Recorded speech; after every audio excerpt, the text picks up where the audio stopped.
বিসমিল্লাহির রহমানির রহিম। মা বাবাকে করিও যতন, তাহলে পাবে তুমি অমূল্য রতন। আল্লাহ তুমি সহায় হও, যেন বিচারের বাণী আগামী দিনে যেন মুছতে পারে মজলুমের চোখের পানি।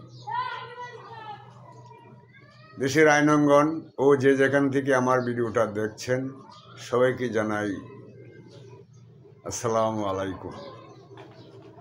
আর দেশের বিজ্ঞ আইনজীবী স্যারদেরকে জানাই শ্রদ্ধা ও সালাম। আর আইনজীবী সহকারী বৃন্দ যারা আছেন, সবাইকে জানাই শুভকামনা। আজকে একটা ভিডিও নিয়ে আপনাদের সামনে হাজির হয়েছি। ভিডিওটা হলো যৌতুক মামলা করতে কি কি প্রয়োজন। যৌতুক মামলা করতে কি কি প্রয়োজন আপনারা জানেন। এই যৌতুক মামলা এটা করা হয় যদি স্বামী স্ত্রীকে ফেলে রেখে যায়, তার যদি সন্তানাদি থাকে, তাহলে ওই স্বামীর নামে স্ত্রী একটি যৌতুক মামলা করতে পারে। যৌতুক মামলা করতে পারে। তো এই যৌতুক মামলায়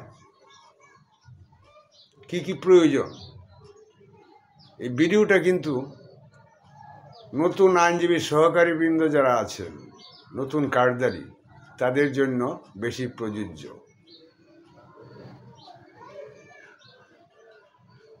আপনাদের এই যৌতুক মামলা করতে লাগবে,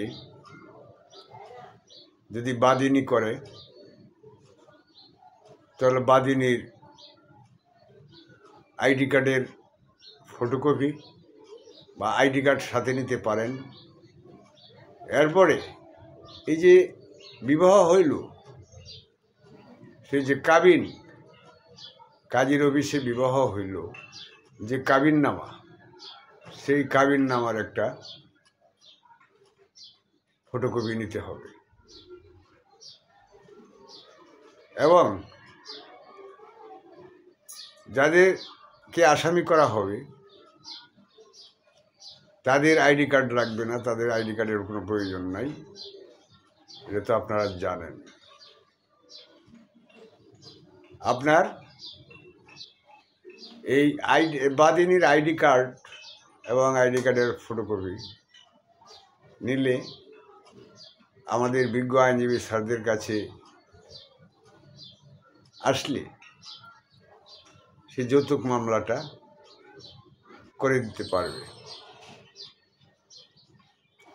তো যৌতুক মামলা এইটুকু হয়, আপনার যে যৌতুকের যে টাকাটা, সেই টাকাটা ফেরত পাওয়া যায়।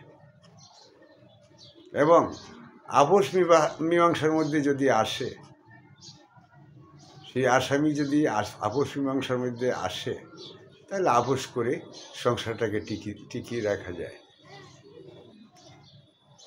তাই বলছি, আপনারা যারা নতুন কার্ডধারী মোহরি সাবরা আছেন, আপনারা জেনে রাখুন যে